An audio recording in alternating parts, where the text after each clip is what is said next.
नमस्कार, आप देख रहे हैं पब्लिक वार्ता 24 न्यूज। आइए देखते हैं आगे की खबर। सोसाइटी में आए दिन मारपीट की घटनाएं, पुलिस स्टेशन और कई एसआरए के लेटेस्ट भी वायरल हो रहे हैं, जिसके आधार पर ऐसा बताया जा रहा है कि डीजीएस बिल्डर को स्थगिति दी गई है। फिर भी आपकी तरफ से आप पर आरोप है स्पेशली कि आप गुंडागर्दी कर रहे हैं, लोगों को गुमराह कर रहे हैं, उसके ऊपर क्या है?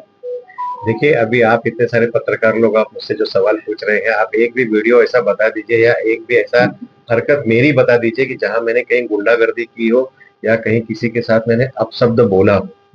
मैं शालीनता से, मेरी कमिटी जो हमारे साथ में लोग हैं, अब ऐसा नहीं कि मैं कोई पूर्व नगर सेवक हूँ या जिला अध्यक्ष हूँ इसलिए मैं किसी क्षेत्र में जाकर के हस्तक्षेप कर रहा हूँ, ऐसी बिल्कुल बात नहीं है। मेरा अपना पिताजी का यहाँ पे अभी भी घर है, जो 1962 से हम लोग यहाँ रह रहे हैं और आज हम 20-25 साल से प्रयत्नशील थे इस क्षेत्र का विकास करने के लिए और उस विकास करते करते हम यहाँ तक आए हैं। और पिछले वर्ष मार्च महीने में चुनाव हुआ, जो असिस्टेंट रजिस्ट्रार की मौजूदगी में चुनाव हुआ, जिसके अंदर डीजीएस की नियुक्ति हुई चुनाव होकर के। अब मामला आ गया है कि कोई एक नया बिल्डर कहो या कोई क्या है पता नहीं, रुनवाल करके या उनवाल करके नाम है, वो क्लेम कर रहे हैं कि यह जमीन मैंने सक्सेरिया से किसी से खरीद ली है, स्टेट इन्वेस्टमेंट कंपनी से खरीद लिया है और उसका उन्होंने ऑब्जेक्शन के लिए रखा है कि जिस किसी को हरकत हो। इसमें हरकत तो म्हाडा ने ली है, म्हाडा की जमीन है ये, सीटीएस नंबर 120 से लेकर के 126 तक ये सारी जमीन 7/12 पे नाम म्हाडा का है। म्हाडा ये जमीन की मालिक है। 1965 में म्हाडा ने उसका अधिग्रहण किया और उसके एक्विजिशन करने का, अधिग्रहण करने के जो सारे प्रोसीजर होते हैं, सारे प्रोसीजर म्हाडा ने किया हुआ है। म्हाडा उसकी मालिक है, ठीक है। कोई कारण से प्रॉपर्टी कार्ड पे 1980 में अभी भी स्टेट इन्वेस्टमेंट का नाम है, इस कारण वो लोग बता रहे हैं कि हमारी जमीन है। उसका म्हाडा ऑब्जेक्शन लेकर के रितसर का लेटर निकला हुआ है, परसों म्हाडा ने उसका ऑब्जेक्शन लिया है कि यह जमीन म्हाडा की मालिकी की है, आप इस तरीके की जमीन किसी को बेच नहीं सकते। एक हरकत ये। दूसरा जो आपने मुझसे सवाल पूछा कि कोई स्थगिति मिली है, बिल्कुल कोई स्थगिति नहीं मिली है।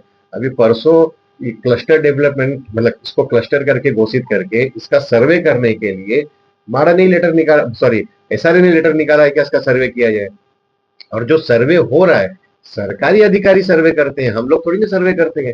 अब सरकारी अधिकारी को कोई क्षेत्र मतलब मालूम नहीं रहता, इसके लिए स्थानिक लोग उनको हेल्प करते हैं कि हाँ ये गली का काम बाकी रह गया, इस गली में सर्वे बाकी रह गया है, फलाने का घर बंद है या कौन रहता है, कि ये सब बताने के लिए स्थानिक लोग उनके साथ रहते हैं।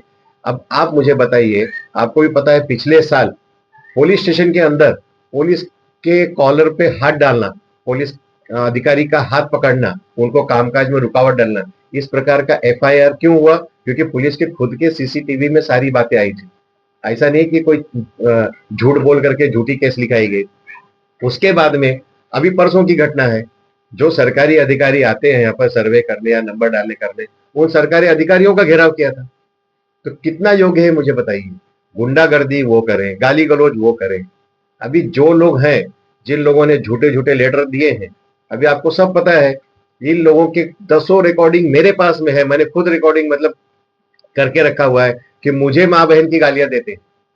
अब ये चाहते हैं कि मैं भी उनके साथ में गंदगी करूं या क्या बोलते हैं, मारामारी करूं, ताकि फिर मेरे नाम को उछालें। और हर बार उनको मौका मिलता है मेरे नाम को उछालने का, मेरे नाम को उछाल करके वो अपने आप को बड़ा कर रहे हैं। ऐसे कई सारे वीडियो हैं कि ये प्रकाश वकानी नाम का जो है, उसके खुद के ऊपर पिछले 10 साल से अब तक मुझे लगता है 3 से 4 एफआईआर हो चुकी है। 10 उसके ऊपर एनसी लॉन्च हुई है। किस बात की? यही सब मतलब गुंडागर्दी करने की। उसकी भाषा कभी आप सुनिएगा, कभी आप एक क्या बोलते हैं, स्टिंग ऑपरेशन करते ना, आप वैसा एक ऑपरेशन करिए, आपको पता चलेगा कि कौन कितनी शालीनता से बात करता है, कौन कितनी गुंडागर्दी से बात करता है। और वो सिर्फ यही नहीं, वो हर जगह करता है।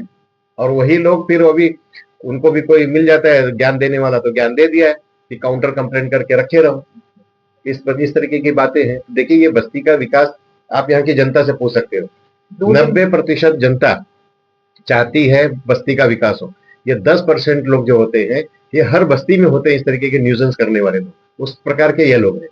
पिछली घटना को लेकर 2 दिन पहले पुलिस स्टेशन का यहाँ के आपके स्थानीय लोगों ने घेराव किया था और उस समय पे कहा गया था कि सोसाइटी के संजय मिश्रा नाम के कोई व्यक्ति हैं, जिनको आप संजय सिंह, उनको आप जबरदस्ती पुलिस की हिरासत में लेना चाहते हो, वो लोगों ने आप पर आरोप। अब आप 10 दिन पहले का एक वीडियो देख लीजिएगा, जयाताई यहाँ सामने उपस्थित है, इनके ऊपर कैसे उसने अटैक किया, तो वो वीडियो आपको बता रहा ना साहब।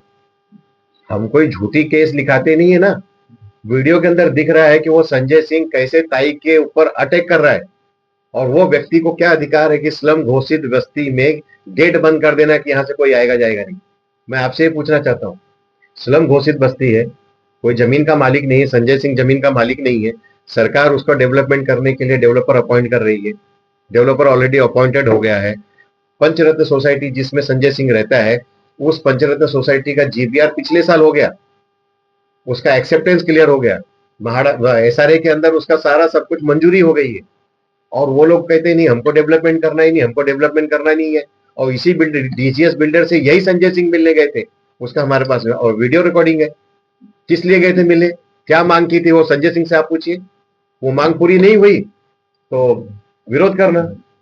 सबसे अंतिम सवाल है कि जो सर्वे आपका चल रहा है वो लीगल चल रहा है, उसके कुछ कागज एविडेंस है आपके पास? जितना सर्वे चल रहा है लीगल चल रहा है, नहीं तो सरकार के 5-5 अधिकारी बिना कारण ऐसे ही नहीं आ जाएंगे, आप भी समझ सकते हो। ठीक है, आपका सवाल है कि लीगल है इलीगल है, वो अलग बात है। अभी देखिए ऐसे लेटर निकले हैं, ये लेटर मैंने कोई निकाला नहीं, सोसाइटी ने निकाला है, एसआरए का निकला हुआ लेटर है कि ये क्लस्टर सर्वे, आप इसका सर्वे करिए। अच्छा, सर्वे में क्या हो रहा है, आपका घर का नंबर करके आपका घर पात्र है कि अपात्र है ये सब आप लोग भी जानते हो, ये नॉर्मल प्रोसीजर है भाई। बिल्डर कोई भी रहे, डेवलपमेंट कोई भी करेगा, पहले आप अपना घर पात्र अपात्र क्या है वो तो करवा लीजिए। आप एकदम से कहेंगे कि नहीं मेरे घर का सर्वे ही नहीं करना है, मुझे कुछ नहीं करना है, तो फिर आप यही कहोगे कि बाद में जब सेक्शन 33, 38 में तोड़क कार्रवाई होती है तब आप विक्टिम कार्ड खेलते हो कि देखिए गरीब आदमी के साथ में अन्याय किया जा रहा है, उसका घर तोड़ा जाएगा, धस जाएगा, तो जीवित हानि हो सकती है। और यह चीज मैं लोगों को समझा रहा हूँ कि यह टॉयलेट तोड़ के नया बनाना बहुत जरूरी है। लोग उसको भी तैयार नहीं होते, बनाने नहीं देते, क्योंकि उनको अपना वेस्टेड इंटरेस्ट है कि नहीं टॉयलेट नहीं तोड़ने देना है, क्योंकि उनके अपने घर के टॉयलेट उसी टॉयलेट में इलीगल तरीके से डाल के रखे हुए। ये आप देखिए, आप वीडियो देखिए, रिकॉर्डिंग करेंगे, आप पता चलेगा। यहाँ की समस्या थोड़ा जोर से बोलना। यहाँ की समस्या बहुत गंभीर है, लेकिन लोगों में जो चीज़ होनी चाहिए, सर मीडिया भी जानता है, सब जानता है, कितने दिनों से इस बस्ती का विकास के लिए 3 बिल्डर आए, प्रयास किए और लोगों ने उसको मतलब नकार दिया। कुछ की कमियाँ थी, किसी की कुछ कमियाँ थी, लेकिन अभी जो डीजीएस बिल्डर आए अब ये विकास में जब हाथ डाले, इनका प्रोजेक्ट आगे तक जारी है और मेरे ख्याल से 70-75% के आसपास पब्लिक इनके सहयोग में। अगर किसी को अगर ये कुछ तकलीफ़ है, कुछ परेशानी है, तो आ करके बिल्डर के पास बैठें, उसका समस्या का समाधान ढूंढें। अगर कोई मसला है तो बैठें। सबसे बड़ी बात एक बिल्डर की जो हम लोगों को खलती थी, हम लोग तो पहले दूसरे बिल्डरों का और लोगों के थे कि ये बिल्डर यहाँ से और डाल देगा, वो समस्या को उन्होंने क्लियर कर दिया कि भाई हम इसी जगह पे देंगे आपको मकबूल कंपाउंड। और दूसरा चीज़ ये था कि पात्र अपात्र का मसला था, तो उन्होंने इतनी मीटिंगें ली हैं, जिसके लिए थ्रू ली हैं, सब ली हैं। उन्होंने कहा है कि एक एक घर को हम पात्र करेंगे, उसके पहले हम उस घर को हाथ नहीं लगाएंगे। सबसे बड़ी बात तो एक ही है, आदमी को झोपड़ा धारक को एक पात्र होना सबसे पहले ज़रूरी है। जब ये चीज़ें हैं, पात्र करके दे रहे हैं, यहाँ पर ही दे रहे हैं और अच्छी चीज़ें बना कर देने की बात हो रही है। और हर आदमी का हर चीज़ तो कोई पूरा नहीं कर सकता सोसाइटी से लेकर के, कोई बोलेगा यहीं बना के दे दो, कोई बोलेगा, तो उनका जो भी होगा इस एरिया में, इस बस्ती में ही देंगे। इसके अलावा भी अगर किसी को कुछ तकलीफ़ है, कुछ प्रॉब्लम है, तो बिल्डर से बैठ के उसको लिखित में चाहे जैसा चाहिए वो अपनी बात कर सकता है, ना कि काम में बाधा डाले। घाई नका करून काय काय त्रास आहे? आम्ही गीता जगताप सपोर्टच्या रूममध्ये राहते. बाथरूमचा एवढा त्रास आहे, इथे ना सगळं पाणी वाहतं, 2-4 दिवसांनी पाणी एवढं वाहतं तर बाहेर निघू नाही शकत, बसू नाही शकत आणि घरामध्ये पूर्ण वास होतो हैं तो भड़बड़ आवाज़ आती है। जगह जगह से चूहा खोद रखा है, गंदा पानी बहता है और हमारे घर में पानी आता है। जितनी जोर बारिश आएगी उतना ही गंदा पानी मेरे घर में। हमारा जीना, खाना, रहना सहना सब हराम हो गया। कोई भी बिल्डर आता है उसको भड़का के भगा देते हैं। अभी ये डीजीएस आया है, उसको बोलो जल्दी से जल्दी बिल्डिंग का काम चालू करें। आम्हाला संडासचा खूप त्रास आहे इथे आणि आम्हाला जो पण डीजीएस बिल्डर चांगलं करून देत असेल तर आम्ही त्याच्यासोबत आहे. घरामध्ये पाणी येतं का? हो, पाणी पाठी किडे पडलेत आमच्या.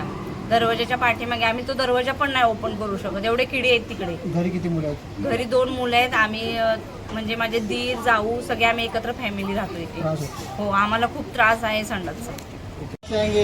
क्या समस्या है? पहले सुनिए, मेरा नाम ओम प्रकाश दुबे है और मैं इस सोसाइटी में बीते 40 साल से रह रहा हूँ। मैं यहाँ का सेक्रेटरी भी हूँ। यहाँ पे बहुत दिन से बड़ी परेशानी है, जिससे बाथरूम की समस्या है।